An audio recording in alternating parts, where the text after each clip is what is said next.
ഭാഗ്യ Q&B health കെയറിലെ Ayurveda ഫിസിഷ്യനാണ്. പിന്നെ ഞാൻ നിങ്ങളുമായിട്ട് ഡിസ്കസ് ചെയ്യാൻ വന്നിരിക്കുന്ന ടോപ്പിക്ക് വെരിക്കോസ് വെയിനെ കുറിച്ചിട്ടാണ്. ഒരുപാട് ആളുകളിൽ ബുദ്ധിമുട്ടും പ്രശ്നങ്ങളൊക്കെ ഉണ്ടാക്കുന്ന ഒരു അസുഖമാണ് വെരിക്കോസ് വെയിൻ. അപ്പം എന്തൊക്കെ കാരണങ്ങൾ കൊണ്ടാണ് വെരിക്കോസ് വെയിൻ വരുന്നത്, അതുപോലെ തന്നെ നമ്മൾ ഭക്ഷണത്തിൽ എന്തൊക്കെ കാര്യങ്ങൾ ഇൻക്ലൂഡ് ചെയ്താലാണ് നമുക്ക് അതുമൂലം ഉണ്ടാകുന്ന ബുദ്ധിമുട്ടുകൾ കുറയ്ക്കാൻ പറ്റുന്നത് എന്നതിനെക്കുറിച്ചൊക്കെ നോക്കാം. അപ്പോൾ വെരിക്കോസ് വെയിനെ കുറിച്ച് നോക്കുന്നതിന് മുൻപ് നമുക്കറിയാം, നമ്മുടെ ശരീരത്തിൽ ഹൃദയത്തിൽ നിന്നും ശരീരത്തിൻ്റെ പല ഭാഗങ്ങളിലോട്ടും രക്തം, അതായത് ശുദ്ധരക്തം പോകുന്നുണ്ട്. ഇത് ധമനികൾ വഴിയാണ്. അതുപോലെ തന്നെ ശരീരത്തിൻ്റെ പല ഭാഗത്തു നിന്നും അശുദ്ധ രക്തം നമ്മുടെ ഹൃദയത്തിലോട്ട് വരുന്നത് സിരകൾ വഴിയാണ്. അപ്പോൾ നമ്മുടെ കാലിൻ്റെ, അതായത് മുട്ടിന് താഴത്ത് കാലിൻ്റെ തൊലിക്കടിയിൽ വരുന്ന സിരകൾക്ക് വരുന്ന പ്രശ്നങ്ങൾ കൊണ്ടാണ് എന്ത് സംഭവിക്കുന്നത്, വെരിക്കോസ് വെയിൻ ഉണ്ടാവുന്നത്.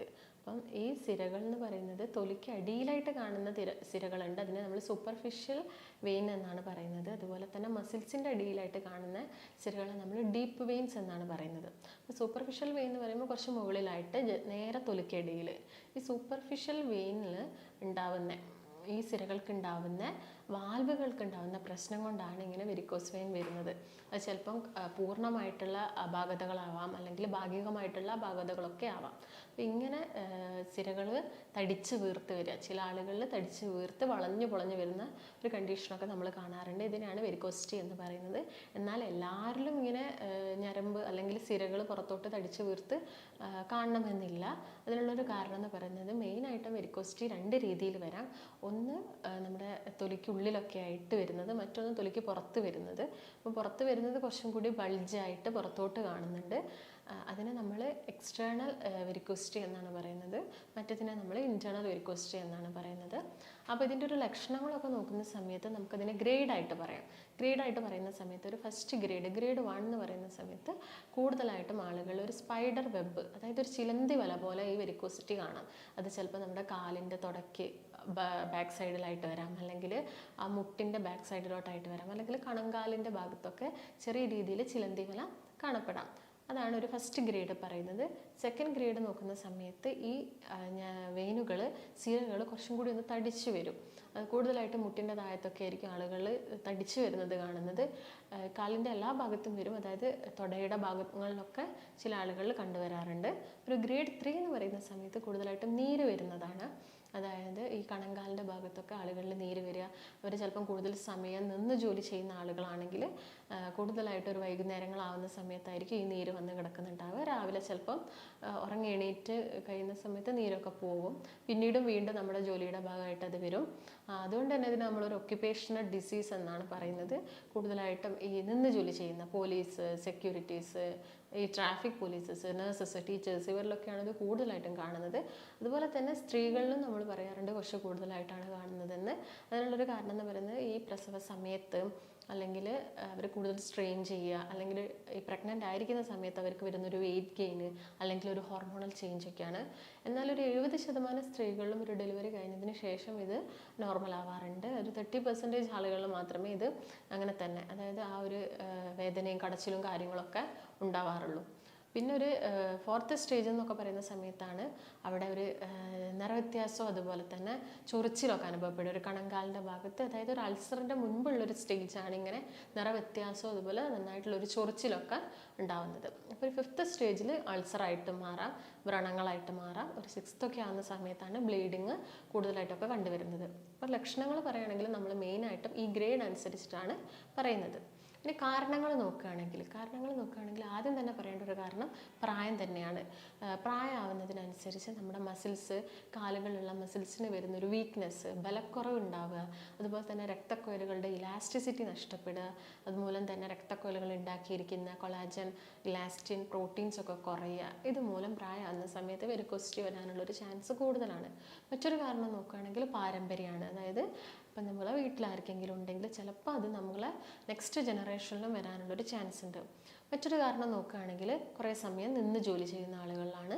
നിന്ന് ജോലി ചെയ്യുന്ന സമയത്ത് നമ്മൾ കൂടുതലായിട്ടൊരു സ്ട്രെയിന് കാലിന് കൊടുക്കുന്നു. ഇതുമൂലം വാൽവുകൾക്ക് തകരാറ് സംഭവിക്കുന്നു.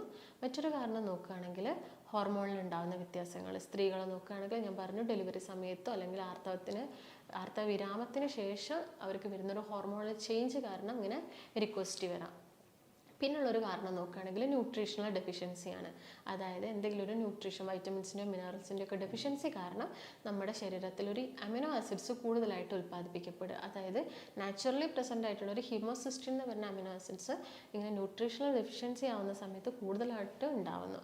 ഇത് നമ്മുടെ കൊളാജൻ, അതുപോലെ തന്നെ ഇലാസ്റ്റിൻ, പ്രോട്ടീൻസിൻ്റെ ഒക്കെ അളവിൽ കുറവ് വരുത്തുന്നു. അതുമൂലം നമ്മുടെ വാൽവുകൾക്കൊക്കെ തകരാറ് സംഭവിക്കാം, രക്തക്കുഴലുകൾക്ക് ബലം കുറയാം, അതുകൊണ്ട് വെരിക്കോസിറ്റി വരാറുണ്ട്.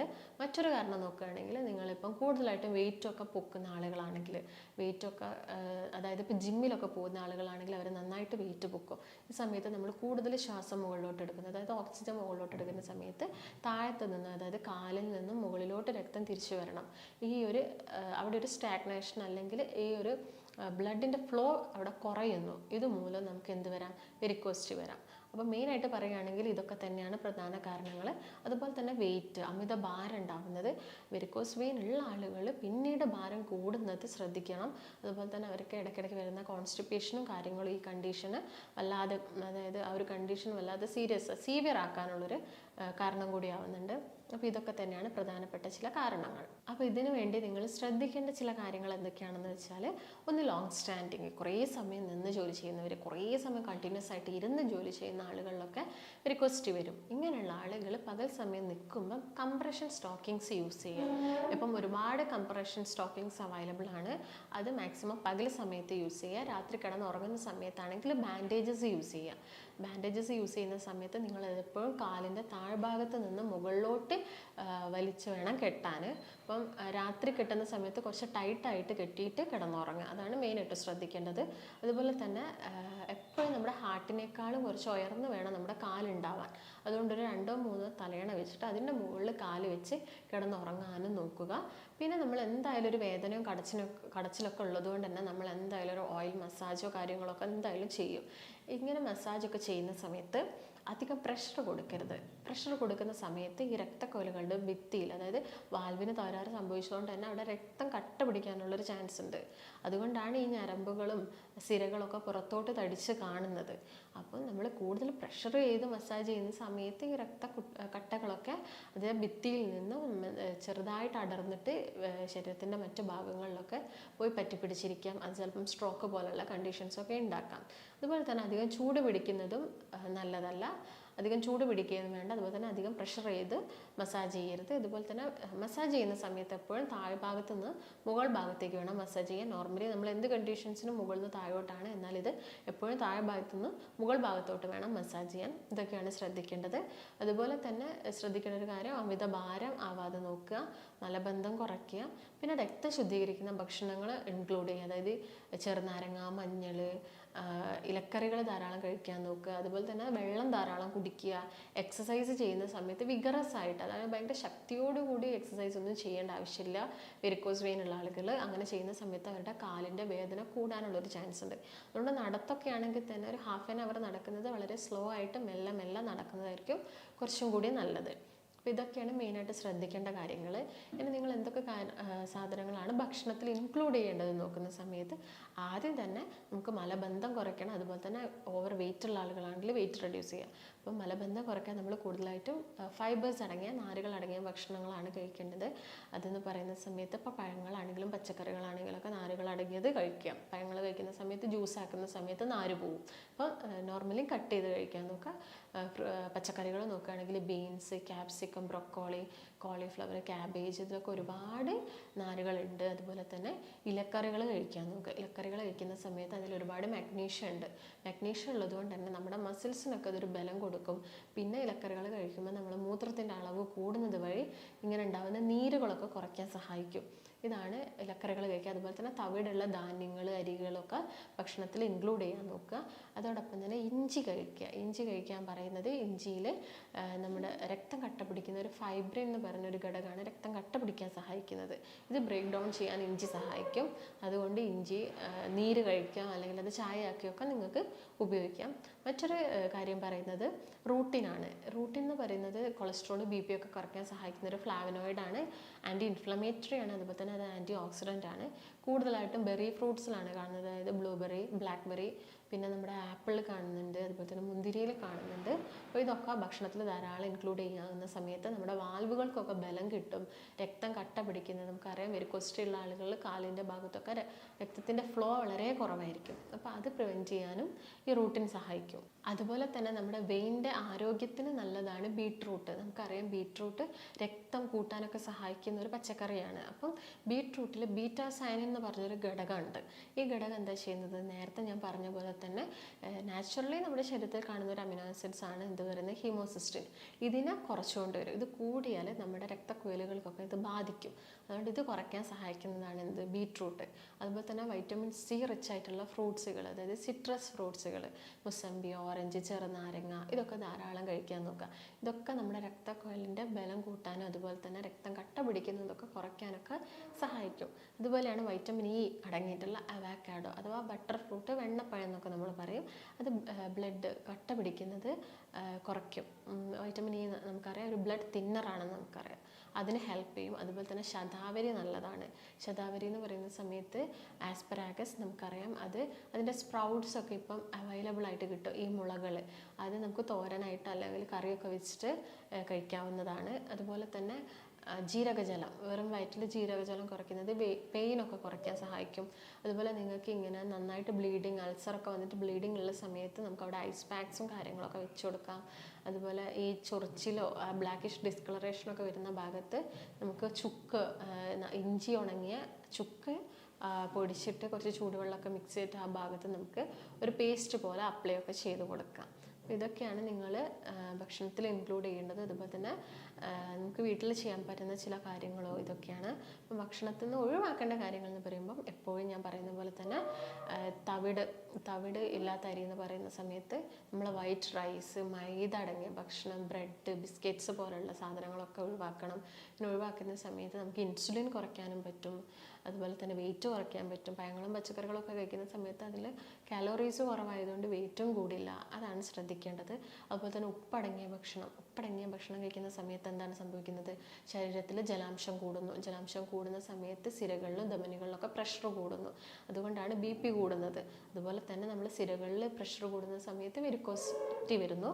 അതുപോലെ ഷുഗർ അടങ്ങിയ പേസ്ട്രീസ്, കേക്ക്സ് കാര്യങ്ങളൊക്കെ കുറയ്ക്കുക. ഇൻസുലിൻ റെസിസ്റ്റൻസ് കുറയ്ക്കാൻ പറ്റും. അതുപോലെ തന്നെ ആൽക്കഹോൾ നമുക്കറിയാം രക്തദുഷ്ടി ഉണ്ടാക്കും. അങ്ങനെ രക്തദുഷ്ടി ഉണ്ടാക്കിയാൽ വെരിക്കോസിറ്റി വരും. അതുകൊണ്ട് ആൽക്കഹോൾ ഒഴിവാക്കാൻ നോക്കുക. അതുപോലെ തന്നെ ശ്രദ്ധിക്കേണ്ട രക്തദുഷ്ടി ഉണ്ടാക്കുന്ന ചില ഭക്ഷണങ്ങളാണ് ഉഴുന്നെന്ന് പറയുന്നത്. ഉഴുന്ന്, മുതിരയൊക്കെ നമുക്കറിയാം, നമ്മൾ മഴക്കാലത്താണ് കൂടുതലായിട്ടും മുതിര കഴിക്കുക. ചൂടുള്ള സമയത്ത് പിത്തം കൂട്ടും മുതിര കഴിച്ചാൽ, അതുകൊണ്ട് തന്നെ രക്തദുഷ്ടി ഉണ്ടാവും. അതുകൊണ്ടാണ് മഴക്കാലത്ത് കഴിക്കുന്നത്. അതുപോലെ തന്നെ ഉഴുന്ന് കഴിക്കുന്ന സമയത്ത് ഈ അൾസർ ഉള്ള ആളുകൾക്ക് ചിലപ്പം ഉഴുന്ന് കഴിച്ചാൽ ഈ അൾസർ പൊട്ടിപ്പോകാനുള്ളൊരു ചാൻസ് ഒക്കെ ഉണ്ട്. അത് ഒലിക്കാനുള്ളൊരു ചാൻസ് ഒക്കെ ഉണ്ട്. അതുകൊണ്ട് ഉഴുന്ന് ഒഴിവാക്കുക, മുതിര ഒഴിവാക്കുക. എള്ള് രക്തം കൂട്ടുകയും പിത്തദുഷ്ടി ഉണ്ടാക്കുകയൊക്കെ ചെയ്യും, അത് ഒഴിവാക്കുക. ശർക്കര ഒഴിവാക്കേണ്ടതുണ്ട്. ചില പ്രോട്ടീൻസ് നിങ്ങൾ ഒഴിവാക്കേണ്ടി വരും. ചില ആളുകൾക്ക് പാൽ അലർജി ആയിരിക്കും. ഈ അൾസർ വരുന്ന ആളുകൾക്ക് പാൽ ചിലപ്പം കംപ്ലീറ്റ് ആയിട്ട് അവർ ഒഴിവാക്കിയാൽ ചിലപ്പം ഈ അൾസർ കംപ്ലീറ്റ് ആയിട്ട് മാറും. അതുപോലെ തന്നെ തൈര് ഒഴിവാക്കേണ്ടതുണ്ട്. പുളിയുള്ള മോര് ഒഴിവാക്കണം. അപ്പം അൾസർ ഒന്നും ഇല്ലെങ്കിൽ നിങ്ങൾക്കിത് ആഴ്ചയിൽ ഒരു 1-2 തവണ തൈരൊക്കെ എടുക്കാം. അധികം പുളി ഇല്ലാത്ത തൈര് എടുക്കണം. അപ്പം ബാക്കിയുള്ള ദിവസങ്ങളിലൊക്കെ നിങ്ങളിത് ഒഴിവാക്കണം. ചിലപ്പോൾ ഇങ്ങനെ അൾസറുള്ള ആളുകൾ ചിലപ്പോൾ ചായ കുടിക്കുന്നത് വരെ ഒഴിവാക്കേണ്ടി വരും. കാരണം ആ ചെറിയൊരു എമൗണ്ട് പാൽ ചായയാണ് കുടിക്കുന്നതെങ്കിലും അതും അൾസർ ഉണ്ടാക്കും. അതുപോലെ തന്നെ നിങ്ങൾ ഈ ഷെൽഫിഷുകൾ മാക്സിമം ഒഴിവാക്കാൻ നോക്കുക. അതുപോലെ പകൽ സമയത്ത് കൂടുതൽ കിടന്നുറങ്ങുന്നുണ്ടെങ്കിൽ ആ ഒരു ശീലം ഒഴിവാക്കണം. കാരണം പകൽ സമയത്ത് ഉറങ്ങുന്ന സമയത്ത് ഈ വ്രണങ്ങൾ ഉണങ്ങാൻ കൂടുതൽ സമയമെടുക്കും. അതുകൊണ്ട് പകൽ സമയത്ത് കിടന്നുറങ്ങുന്നത് ഒഴിവാക്കുക. അപ്പോൾ ഇതൊക്കെ തന്നെയാണ് പ്രധാനമായിട്ട് ശ്രദ്ധിക്കേണ്ടത്. അതുപോലെ തന്നെ വ്രണമൊക്കെ ആകുന്ന സമയത്ത് നമ്മൾ ചൂടുവെള്ളമൊക്കെ ഉപയോഗിച്ചിട്ട് വ്രണം കഴുകി നല്ല വൃത്തിയായിട്ട് ക്ലീനായിട്ട് ഹൈജീനിക് ആയിട്ട് വെക്കണം. ഇല്ലെങ്കിൽ ഇൻഫെക്ഷൻസും കാര്യങ്ങളൊക്കെ കൂടും, അത് സ്പ്രെഡ് ആവാനുള്ള ചാൻസും അതാണ്. അപ്പോൾ നമ്മൾ കൂടുതലായിട്ടും കാർബോഹൈഡ്രേറ്റ്സ് കുറച്ചുകൊണ്ട് മറ്റുള്ള ഭക്ഷണങ്ങൾ ഇൻക്ലൂഡ് ചെയ്യാൻ നോക്കുക. കാരണം വെയിറ്റ് കൂടരുത്. പക്ഷേ മസിൽ ബൾക്ക് ഉണ്ടാവുകയും വേണം. നമുക്ക് മസിൽ ബൾക്ക് കുറഞ്ഞാൽ നമുക്ക് ആ ഒരു വീക്ക്നെസ്സും കാര്യങ്ങളൊക്കെ ഉണ്ടാവും. അപ്പോൾ മെയിനായിട്ട് ശ്രദ്ധിക്കേണ്ടത് ഇതാണ്. പിന്നെ ആയുർവേദത്തിൽ കുറച്ച് അഡ്വാൻസ്ഡ് ആയിട്ട് അല്ലെങ്കിൽ നെക്സ്റ്റ് സ്റ്റേജിലൊക്കെ നമ്മൾ സിരാവ്യതം പോലുള്ള ട്രീറ്റ്മെൻറ്റ്, അതായത് നീഡിൽ ഉപയോഗിച്ച് നമ്മൾ ആ ഒരു ഭാഗത്ത് പങ്ക്ചർ ചെയ്തിട്ട് ചീത്ത രക്തങ്ങളൊക്കെ ഒഴിവാക്കി ദൂഷിച്ച രക്തങ്ങളൊക്കെ ഒഴിവാക്കുന്ന ട്രീറ്റ്മെൻറ്റ് ഉണ്ട്. അതുപോലെ തന്നെ ജലൗകാവചരണം എന്ന് പറയുന്നത് അട്ട ചികിത്സയാണ്. അട്ട ഉപയോഗിച്ച് നമ്മൾ ആ ഒരു ഭാഗത്തെ രക്തത്തെയൊക്കെ ശുദ്ധീകരിക്കുന്ന മെത്തേഡും ഉണ്ട്. അപ്പോൾ നിങ്ങൾക്ക് എല്ലാ കാര്യങ്ങളും മനസ്സിലായെന്ന് വിചാരിക്കുന്നു. അപ്പോൾ എന്തെങ്കിലും സംശയങ്ങളോ കാര്യങ്ങളോ ഉണ്ടെങ്കിൽ താഴെ കാണുന്ന നമ്പറുമായിട്ട് ബന്ധപ്പെടുക. ഒരുപാട് ട്രീറ്റ്മെൻറ്റ്സ് വെരിക്കോസ് വെയിന് വേണ്ട ഒരുപാട് ട്രീറ്റ്മെൻറ്റ്സും കാര്യങ്ങളും ആയുർവേദത്തിൽ അവൈലബിൾ ആണ്. അപ്പോൾ നമുക്ക് മറ്റൊരു നല്ല വീഡിയോ ആയിട്ട് വീണ്ടും കാണാം. നന്ദി.